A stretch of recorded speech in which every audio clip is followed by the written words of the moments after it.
Hey everyone, welcome to Worship Artistry. I'm Jason. I'm Nick. Jason. Nick. You sound different. It's good to be back, buddy.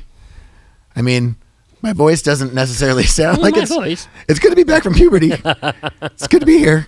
Yeah, you've been sick for a while. Yeah, now. well, at least I haven't felt bad for a while. That's good. You feel bad. It's more the recovery, and it's why you might have not seen me on some videos and thought maybe Nick just fully replaced me, and maybe he will. I just thought you left me high and dry. Yeah, just full abandonment. Yeah, don't leave me high, man. Well, if there's one thing, don't leave me dry. If there's one thing, nice Radiohead reference, very nice. And in this video, we're going to be talking about tracks because you and I have been discussing and asking a question like, are tracks killing worship? Right. Yeah, and then that's just brought a slew of questions. Right. Well, and the quick answer is yes. So thanks for coming. And see you later. Subscribe. I can't. Have you used tracks before? I'm curious about your experience.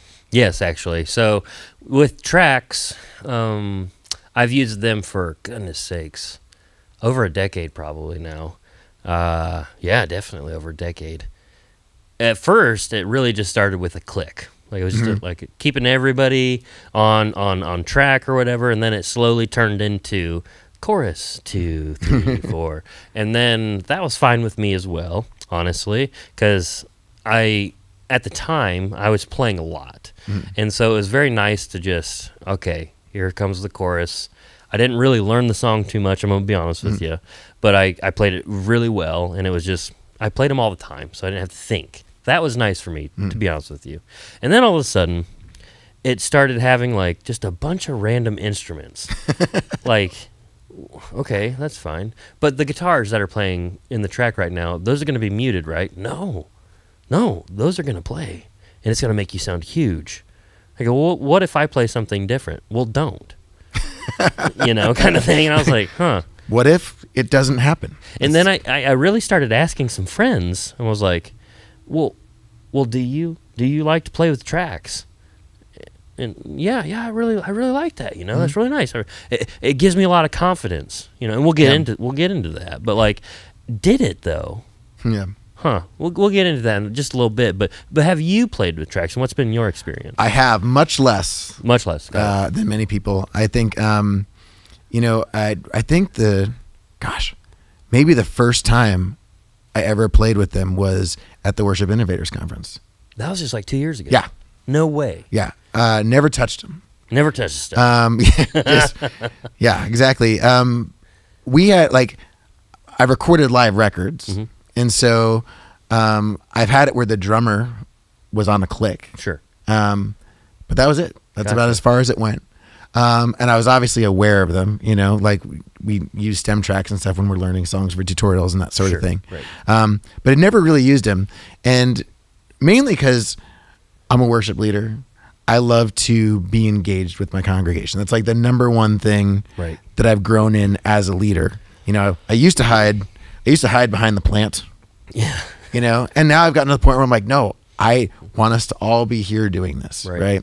And so the sound of things wasn't as important to me as the experience. Gotcha. That being said, went to Worship Innovators and was fully like EG2, yes, which I loved. That was super fun. Right. First time I'd ever had an MD. Okay. First time I'd ever played with tracks. Wow. And at first I was like, what am I doing? Yeah, it was even just being on a big stage, like I kind of left that behind a long time ago. Sure. Yeah. And my wife was there, Allie was with me, and she's just like, you know how to do this. Just don't have a panic attack. So You're funny. fine. Just go up there and do the thing you know how to do. You used to do shows all the time. Right, this is you know how to do it. Right. Yeah. She was great. But I was actually really surprised at how awesome it was to have an MD. Because we had Jansen who was helping us out. Great dude. Not only just like talking in our ear, but just watching things, making sure that, oh, hey, I'll tape down that cable for you. Hey, Gotcha. It was nice to kind of have that off my plate. Yeah. But playing with the tracks, I was like, gosh, this is kind of easy. Yeah. Right. A lot more room to just kind of like, whatever, man. Yeah, whatever. Like it'll be there. But it definitely was a different experience too. Right. It was like I felt so much more attached to the performance of the song than I did with what was happening around me. Sure. Yeah. And that was kind of unusual for me. So Interesting. So yeah, don't have a ton of experience with it. I've played with little like loops. Okay. Like, just like, hey, guitar and little drum track. Yeah. Not for worship though. That's just for gigs and that kind of thing. Okay, so. yeah. You'd said something that I think is very interesting to note. You used to hide behind the plants. Is that what you said? I used to hide behind the plants. And so when talking to a lot of my friends about tracks and initially finding like, what do you guys think of these? Like, I used to love them. A lot of people, when I talk to them still, they're like, I love them because they give me confidence. Because I don't know the song that well, or maybe I don't like my tone. There's been a plethora of reasons that people have given me. But they always, most of the time say, it gives me confidence. And I find it funny that you said you used to hide behind a plant, because we don't have plants anymore on stage, really. I know where you're going with this. but I think people mistake the confidence of the track, and really they're hiding behind the track. Right. And it's just funny to me, because sure, you can think you're getting confidence because you're up there, right. And maybe that's the confidence you do need, is just to get up there, get on the stage, to be able to hide behind something for a little bit. But a lot of people I've seen stay there. They don't ever progress. Mm-hmm. They don't ever move on from where they're at. They don't get better. They're still hiding. They're still waiting for whatever, like, permission to do something. And like, when you look at tracks, because you don't have like a huge like experience with them, do you see that in people? Do you think they're hiding, or do you actually, like, when you go to a church or a concert or whatever? I'm not equating a worship service to a concert by saying that. I just want you to know that. Whoop, whoop. Totally different. But people use tracks in church and in a concert, believe it or not. Oh yeah, more like that makes sense to me. Yes, but like when you see it, what are your thoughts on it? Do you think it's giving those musicians confidence, or what's going on in your head? I mean, you definitely can hide. Sure. Right? It's very easy. Sometimes I found it was hard to differentiate myself from all the other things that were happening. Yeah. Right? Like, it was hard to find my space in the mix and find where I could really add, because there were already so many things. Right. Like, I could have walked off that platform and it wouldn't have mattered. Yeah, nobody really because everything else was playing, right. And some of that style of music and everything else. But I do think that tracks builds a very different set of skills than playing in a live band does. Sure. Yeah. Right? Because it allows you to not do lots of things. Uh-huh. Right? So you talked about how you were like, oh yeah, just hearing the cue of chorus 2, 3, like, great, I'm just on a train. I got to get this done. Yeah. To me, that feels like a job. Sure. It's kind of like, oh, I've got to go in here and I have to perform and I have to create this thing. And it's not that much fun to me. Sure. At the same time, I also get how, like, you can just dig into this riff and just hit these 2 notes because everything else is so full. Right. Right. So it does create a level of confidence, and it does create a space where, oh, I can just step out here and do it. Yeah. But is that really working within a band context, or am I just playing along with the radio? Sure. I think it's working within that band context, and for the congregation, it's working great. But the thing is strip away the tracks that are helping you step out into that, and what happens? Usually things fall apart. Yeah, and so in my opinion, you don't have confidence, or you have a false confidence, really, because you're like, oh man, I really nailed that. And sure, the 2 notes you played, maybe you did. Strip away the huge pad that this worship music is creating, and what is there? You playing the plink plinks, and it's like, oh shoot. Well, when you strip away all the tracks and everything, are you saying with the tracks you play differently than you would without the tracks? Oh, yeah. And so would you say that to be true for everyone? And so we're just basically learning to create parts over a song?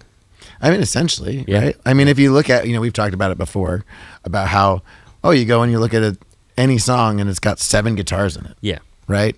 Do you really need those 7 guitars? No. Maybe on an album, Sure. because there's no room, right? Yeah. But it's like we're trying to recreate albums Yeah. on stage, which then begs the question to me. Go ahead. I think we're going in the right direction. I think we're going in the same direction. Which then begs the question to me, like, what is the purpose of worship? Sure. And what does tracks communicate? Because here's the thing.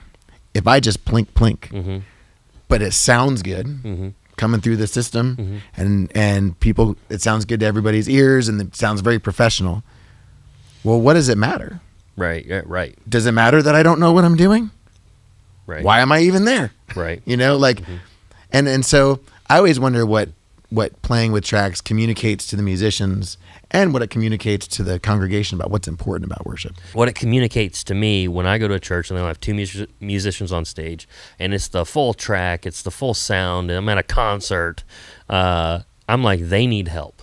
Yeah. They obviously need help, but I think that's because I've been a worship pastor. I've been the worship leader. I've been a student pastor. I've been behind the curtain is what I'm trying to get at. And I know that because they're doing all that, they're trying to still be engaging for a new person, and they want high energy because that's what you do. But it looks so bad to me. And it screams we need help. But I think to the average person, they're like, yeah, this is great. The band doesn't need help. We have music every week. There you go. And so it's like, what? Okay, cool. Because we get a lot of questions on how do we grow. Tons. How do we grow our team? How do I get my team bigger? Like, if I could do, if I could have anything, I'd want to have more musicians. So, this is how you do it. You ready? When you have the smallest band that you have all year, don't use tracks, but don't make it better. You know what I mean? Just play your one part.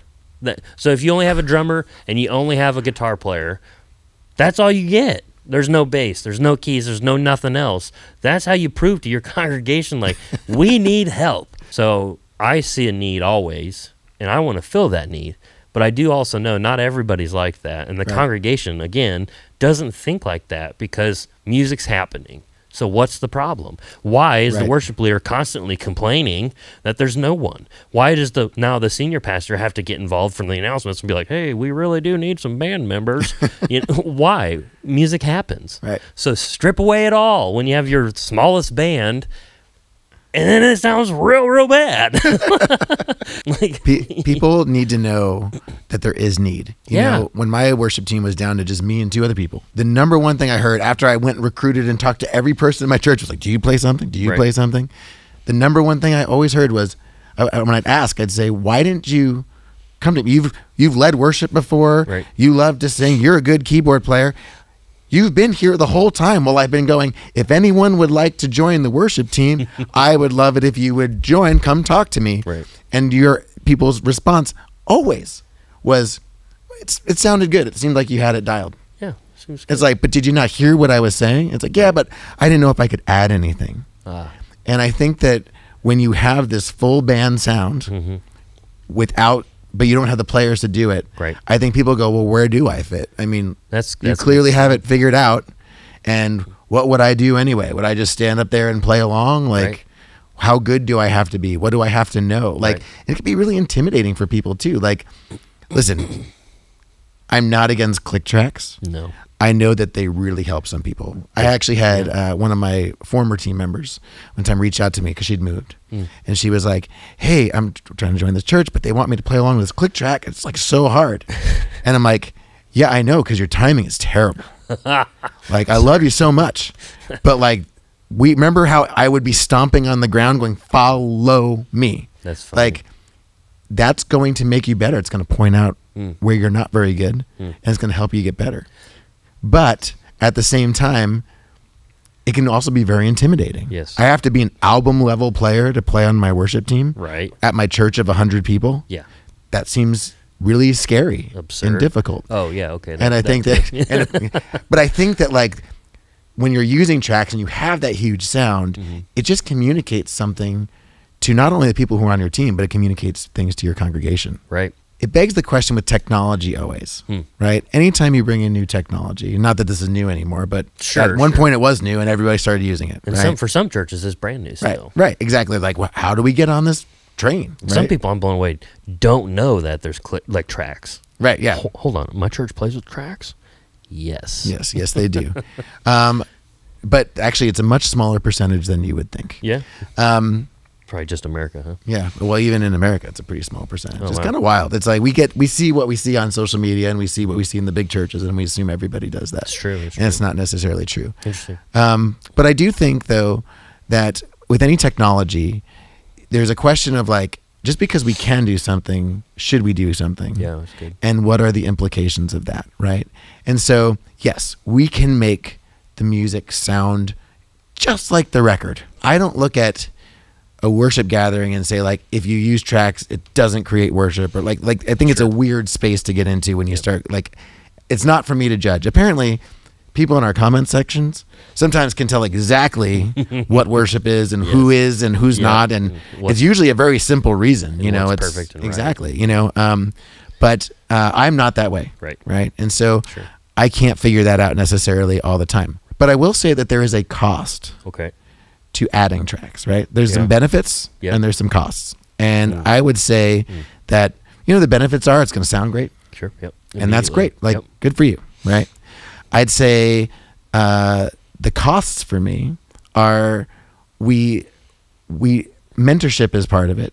Because like I said earlier, the skills that you develop when you play with tracks are very different than the skills you develop when you just play in a band. Right. I was actually having a conversation with a friend of mine recently who's a drummer at his church, and he was just saying how over the years, like, it feels like there's less engagement from the congregation, and he also feels like his worship leaders aren't communicating as much. They're younger, and so, you know, I said, well, what do you like to do? He goes, well, I've been drumming for 20 years, and I just know when to bring it down, and I know when to bring it up, and so I kind of lead the dynamic and listen and try and make these things happen. And he's like, but a lot of people don't know what to do. They just want to hit play and play along. And I was like, well, how did you learn to do that? He's like, well, I had to make a lot of mistakes. I had to grow. I played with a band a lot, and I learned how to do that. And what I think is the danger of tracks is, here, it's all done for us. This is what we're getting, and we're going. And I know that there are things out there that you can swap, and you can do the bridge twice and all that kind of thing, right? But getting on a railroad track and just going is a very different skill set than watching my congregation. And what I see a lot of times, I see it in a lot of live streams. The band seems to be super into what they're doing, and then I see the congregation just kind of all standing there. Yep. That breaks my heart. When I think about what worship on a Sunday, what's important in worship, it's that the people that we're there with, we're engaging with together. And so I think it's just a shift in focus. It's the shift in the musical product needs to be good, and we're leaving behind the congregation. Forget about the band. I think in a lot of ways we're leaving behind the congregation. That's true. What I like to be able to do is, if my congregation isn't singing, I'm watching and I'm going, why aren't they singing? All right, let's bring it back around. Let me find a way to exhort them. Let me find a way to, I'm not doing a good enough job of bringing them in. How can I bring them in? And if I've got to sit here and tell my MD, actually, you know, like, it's a whole nother level of complexity that I think in a lot of ways gets in the way. Like, when we talk about what's important with worship leading, like, what do you focus on? The sound. And no, I'm just kidding. It's go. I hate everything you just talked about. Well, I mean, obviously, it is the sound. I want us to sound great. Yep. I want us to sound full. And so when I was in charge of stuff, I personally liked a good balance between the tracks and whatever band we had. So for me, I would always pull every single track out that we had on stage. And then if we didn't have it, I would listen to it, and I was like, okay, we don't need like the rain shaker in there, you know, pull that out. Or we don't need this random like random synth. And that is definitely in there. Yes, it is. That stays. No, I'd pull that out. Crank that up, baby. Only that. I'd pull that out and stuff. And so it'd sound, in my opinion, I would call it a natural produced, like a natural production. It sounded very fine, but it also sounded good. And that was important to me because, one, it was important to my pastor. But for the first-time guests, you know, I don't want them to show up and be like, wow, this is a rock concert with 2 people on stage, or I didn't want them to show up and be like, hey, there's like a full band, but they suck. Like, right. You know what I mean? And so I tried to find a good balance. Yeah. For a lot of the stuff that I see, tracks are not going away. In smaller churches, I don't think they're going to stay too long, right? But in like the bigger church, it's not going to go away anytime soon. So instead of like rubbing against it and just truly being like, this shouldn't happen, this shouldn't. Well, I'm tired of this should be and this shouldn't 100%. And all this stuff. This is how it is. And so how do I find a way to worship within that, right? Because I can, and we'll have another video on this, but I can worship privately, and that's great. It's wonderful. But coming together as a congregation publicly, it does look different. Should it? Should it not? I don't know. I'm over that. And so find that church that does what you like, I guess, and speaks to you and to your convictions that God is clearly placing out in your life. Because as you see in the comments, people are very convicted one way. And then other people are very convicted this way. Like, we're listening to the same songs. We're going to the same type of churches potentially, right? But we're hearing different things. We're getting different things out of it. And that's the beauty of being a human and having a brain and having the differences, right? Because you think one way about the tracks. And although we view things closely, very similar, it is different. It's still very 100%. Different as well. I would love to go to a church that honestly only use click track anymore. If I went to a church that didn't use click track, really, that would be hard for me. Yeah. And I do think there's a difference between tracks and click track. Right. The tracks, whatever, man. I really think if you need more than a pad, come on, like. Right. You can just get one of those little like pads, like those little aerospace audio. Yeah, the atmosphere thing. Just hit that. Exactly. Just do that instead of your tracks. Our good friend John Thurlow said recently in an Instagram post, leading worship does not equal you sing. Leading worship equals you worship. And I'm going to be honest with you, for the longest time, what was important to me was just we sound good. Because I only looked at worship as music. And honestly, it wasn't until recently that you changed my mind on that. And you're like, I asked you just what worship was, and you're like, well, it's everything. What do you mean? Not in like a weird, like, what do you mean, you idiot? But like, just like, what do you mean? It's everything. And I was like, yeah, 1 Corinthians 10:31, I've believed that my whole life. So whether you eat, drink, or whatever you do, it's all for the glory of God. Right. I've believed that my whole life, but I've never thought that. Does that make sense? It's worship is everything. It's not just music. So what is important to you? Worship isn't just you singing. Right. It's you worshiping. And I love it when people switch worship leader to lead worshiper. I'm going to be honest, it's just a little switcheroo. But like, it's a real simple idea. But it really has a big shift in my brain. Right. I don't like that I have to be like, all right, worship music or worship guitar. But like, because it could just be worship. But like, a lot of people don't understand the difference. And I think it's adding that extra word and saying worship music instead of just, well, we're going to worship now. Like, well, are we not worshiping when we're in a sermon? Are we not worshiping when we're inviting people to our home? Are we not? Like, it's a switch. It is. Just like lead worship. It is. Yep, exactly. So what's important to you? What sticks out to you in a track? What does it look like to you when there's only 2 people on stage and the full band's still going? Like, we want to know. We want to have a conversation with you. This isn't just Jason and me talking. We want to know your thoughts on it as well. That's right. There's a whole comment section below. It's right below. And we'll be in there. We'll be there. We're chatting you up. Just right down there. So you hit it up. But please subscribe, because we have a ton of this content coming out regularly now. Yes. Always and forever. I'd sing it, but I can't. Yeah, sorry. Your voice is done really good. But yeah, so subscribe, ring the bell to be notified, and we will see you in the next video.